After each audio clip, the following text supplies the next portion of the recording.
Hello students, अस्सलाम वालेकुम। उम्मीद है आप सब खैरियत से होंगे। हमने सेकेंड ईयर मैथमेटिक्स की एक्सरसाइज 8.4 का लास्ट लेक्चर में क्वेश्चन नंबर 16 कंप्लीट कर लिया था।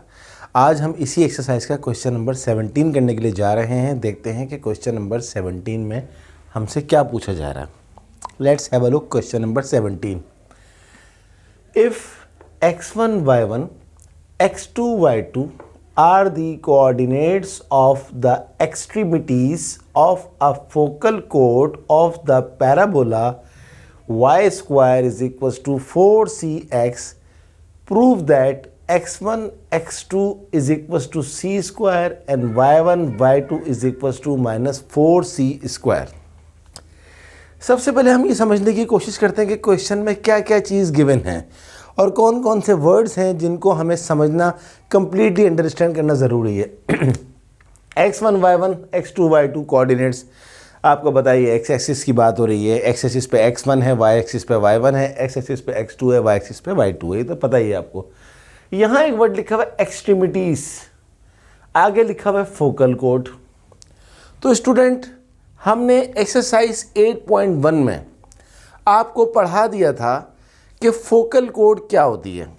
पैराबोला के अंदर फोकस से पास होने वाली लाइन जो कि पैराबोला के दोनों एंड्स का मतलब है दोनों कोनों को टच करे, लेकिन पास लाजमी फोकस में से हो, उसको हम कहते हैं फोकल कोड। और एक्सट्रीमिटीज़ का मतलब है एंड पॉइंट्स, यानी कि दो सिरे। एक सिरा ये है और एक सिरा ये है। एक का नाम x1 y1 कोऑर्डिनेट है और एक का नाम x2 y2 कोऑर्डिनेट है। तो ये कह रहा है कि अगर x1 y1 और x2 y2 फोकल कोड के एक्सट्रीमिटीज़ हों, यानी कि एंड पॉइंट्स हों, तो तुम साबित करो x1 x2 c स्क्वायर के बराबर ला के दिखाओ और y1 y2 minus 4c square के बराबर ला के दिखाओ। तो ये है आपकी फोकल कोड। अच्छा, ये फोकल कोड देख रहे होंगे आप, थोड़ी सी टेढ़ी बनी हुई है। मैंने खुद जान के टेढ़ी बनाई है।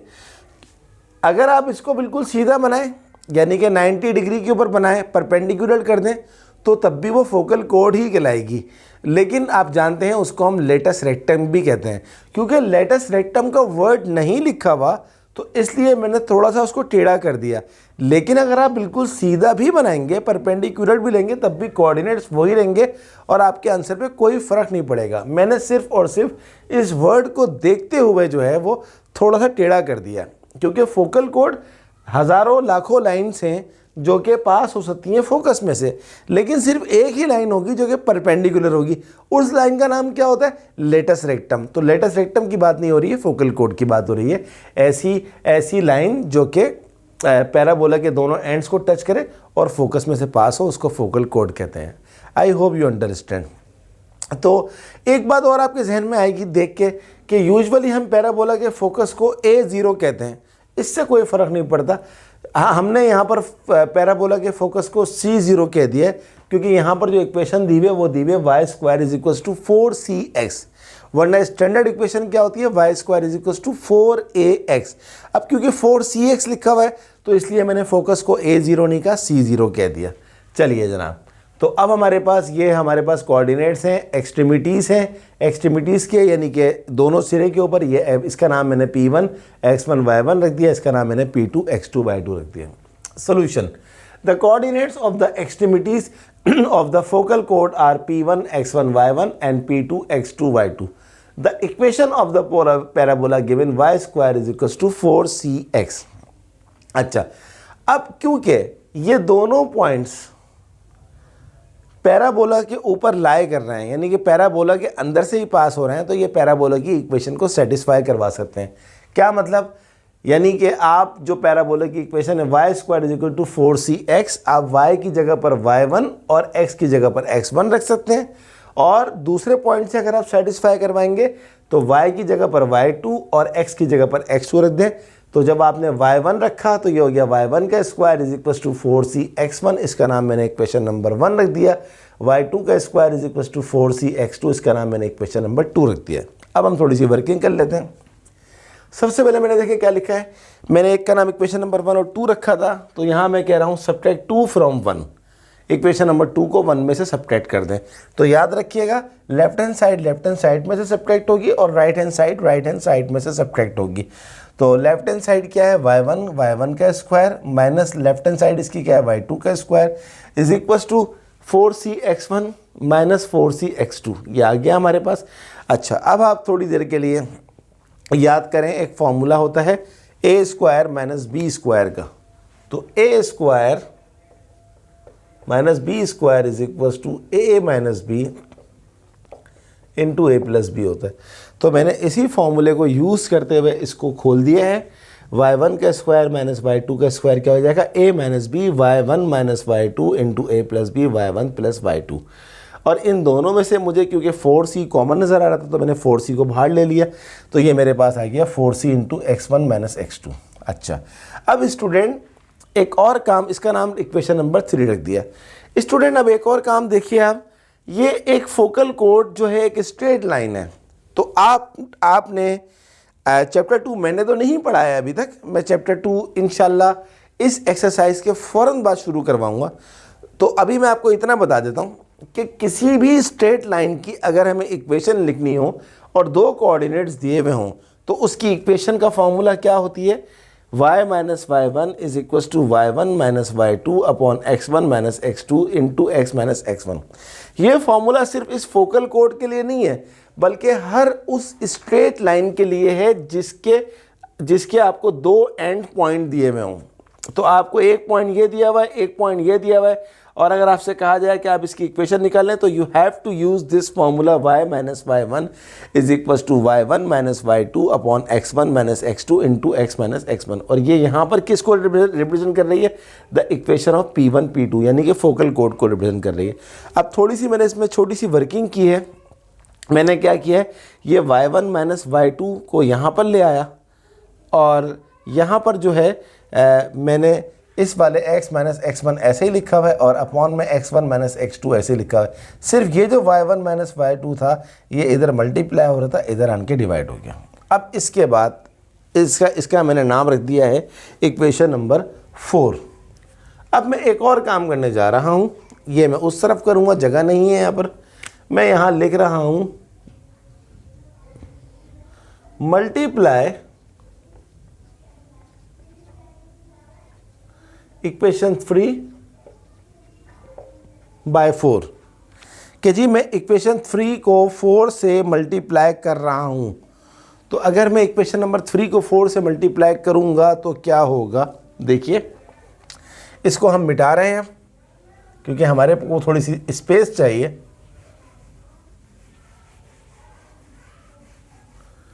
तो स्टूडेंट्स इक्वेशन नंबर 3 की लेफ्ट हैंड साइड क्या है, ये y1 minus y2 multiply by y1 plus y2। और इक्वेशन 4 की लेफ्ट हैंड साइड क्या है, y minus y1 upon y1 minus y2। ये इसकी लेफ्ट हैंड साइड थी, इज इक्वल्स टू इक्वेशन 3 की राइट हैंड साइड क्या है, ये रही 4c x1 minus x2 multiply bye, यहाँ जगह नहीं है तो मैं इस साइड पे कर रहा हूँ, x minus x1 upon x1 minus x2। एक दफ़ा आपको बता देता हूँ मैं कर क्या रहा हूँ, इक्वेशन 3 को इक्वेशन 4 से मल्टीप्लाई कर रहा हूँ। तो इक्वेशन 3 की लेफ्ट हैंड साइड क्या है, y1 minus y2 into y1 plus y2। और इक्वेशन 4 की लेफ्ट हैंड साइड क्या है, y minus y1 upon y1 minus y2। ये लिखा हुआ है as it is equals to equation 3 की लेफ्ट हैंड साइड क्या, राइट हैंड साइड क्या है, 4c into x1 minus x2 multiply by equation 4 की राइट हैंड साइड क्या है, x minus x1 upon x1 minus x2। अब देखते हैं कुछ कट रहा है, यस ये देखिए ये y1 माइनस y2 और ये y1 माइनस y2 आपस में कट गए। क्या बाकी बचा हमारे पास, y1 plus y2 into y minus y1 is equals to, और कुछ कट रहा है इसमें, ये देखिए ये x1 माइनस x2 ये x1 माइनस x2 से कट गया। तो बाकी क्या बचा, 4c into x minus x1। यहाँ तक हम पहुँच गए। अच्छा, अब ये हमारे पास क्या आ गई, सिंप्लीफाइड फॉर्म आ गई। अब स्टूडेंट्स ये जो हमारे पास लिखा हुआ है, ये जो पूरी की पूरी हमने इक्वेशन हासिल करी, क्या हम कह सकते हैं कि ये जो इक्वेशन हमारे पास आ रही है ये पास हो रही है फोकस में से? जो फोकल कोड है, ये जो मैंने अभी आपको बना के दिखाया था, ये देखिए, ये हमारा फोकस था C,0 और ये इसमें से पास हो रही थी। तो अब ये चीज़ जब पास हो रही है तो इसका मतलब है कि इस इक्वेशन के अंदर जहाँ जहाँ हमें x नज़र आ रहा है वहाँ हम C रख सकते हैं, और जहाँ जहाँ y हमें नज़र आ रहा है वहाँ हम 0 रख सकते हैं। तो मैं यहाँ लिख देता हूँ सेटिस्फाई FC0। तो देखिए y1 प्लस y2 तो ऐसा ही रहेगा, y आपके पास 0 हो जाएगा क्योंकि ये लिखा हुआ है -y1 is equals to 4c time x minus x1। x आपके पास क्या है, c माइनस x1। अब मल्टीप्लाई कर दीजिए -y1 को, जब y1 से मल्टीप्लाई करेंगे तो ये हो जाएगा -y1 का स्क्वायर, -y1 को y2 से करेंगे तो ये हो जाएगा -y1 into y2 is equals to 4c को करेंगे आप c से तो ये हो जाएगा 4c स्क्वायर, 4c को आप करेंगे तो ये हो जाएगा 4cx1। I hope you understand. सिर्फ मैंने क्या किया, इन दोनों को मल्टीप्लाई किया। अब आप देखिए यहाँ पर आपने पहले ही लिखा था कि y1 का स्क्वायर क्या होता है, 4cx1। तो अगर मैं इस y1 का स्क्वायर की जगह पर रख दूँ -y1 की वैल्यू क्या लिखी हुई है फ्रॉम इक्वेशन नंबर 1, 4cx1। तो ये देखिए 4cx1 minus y1 y2 is equals to 4c square minus 4cx1। देखिए दोनों तरफ आपको 4cx1 नज़र आ रहा है, तो मैं ये काट सकता हूँ।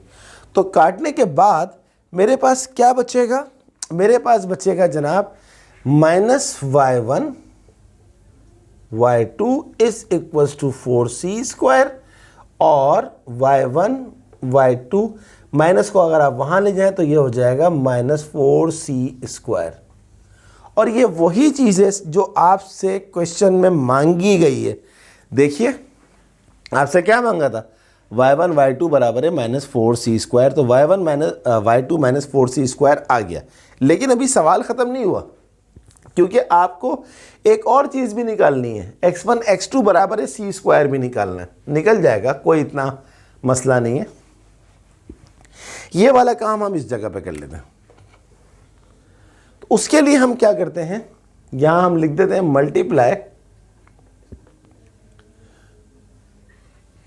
Multiply equation 1 by equation 2। मैं इक्वेशन नंबर 1 को और 2 को आपस में मल्टीप्लाई कर रहा हूं, तो ये क्या हो जाएगा, y1 का स्क्वायर y2 का स्क्वायर इज इक्वल्स टू 4 था, बल्कि लिख के दिखा देता हूँ आपको मैं, 4cx1 इंटू 4cx2। देखिए ये लिखा हुआ है y1 का स्क्वायर y2 का स्क्वायर। अगर मैं इसकी जगह पर लिख दूँ y1 y2 का होल स्क्वायर तो कोई फ़र्क नहीं पड़ेगा, खोलेंगे दोबारा वही स्क्वायर स्क्वायर आ जाएगा। 4 into 4 16, c into c square, x1 into x2 x1 x2। अब देखिए y1 y2 अभी हम किसके बराबर लेकर आए हैं, -4c स्क्वायर। तो इस y1 y2 की जगह पर आप रख सकते हैं -4c स्क्वायर का square is equal to 16c square x1 x2। -4 का स्क्वायर क्या होता है, +16। c स्क्वायर का स्क्वायर क्या हो जाएगा, c4, 16c square x1 x2। 16 से 16 काट दें, c स्क्वायर को 4 से काटेंगे, यहाँ 2 बचेगा, यहाँ आ जाएगा c square is equal to x1 x2। और यही तो आपसे मांगा था। देखिए x1 x2 बराबर है c स्क्वायर। तो बहुत ही अच्छा सवाल था, काफ़ी सारी चीज़ें हम इसके अंदर सीखी है हमने, फोकल कोड वगैरह ये सारी। तो स्टूडेंट ये थी हमारी आज की class. I hope you completely understand this question. और अगर आपको इस क्वेश्चन के किसी भी पॉइंट में, किसी भी जगह पर कोई प्रॉब्लम नज़र आए तो मुझसे ज़रूर पूछिएगा। इसके साथ साथ स्टूडेंट्स, आपसे तमाम स्टूडेंट्स से रिक्वेस्ट है कि अगर अभी तक आपने मेरे चैनल को सब्सक्राइब नहीं किया तो काइंडली उसको ज़रूर सब्सक्राइब कर दें। मेरी वीडियोस को लाइक करने के साथ साथ अपने तमाम दोस्तों को जो आपके कॉलेज में पढ़ते हैं और जो आपके कॉलेज में नहीं बल्कि दूसरे कॉलेजेस में पढ़ते हैं उनको भी शेयर करें। तो स्टूडेंट्स, अगली क्लास तक के लिए अल्लाह हाफ़िज़।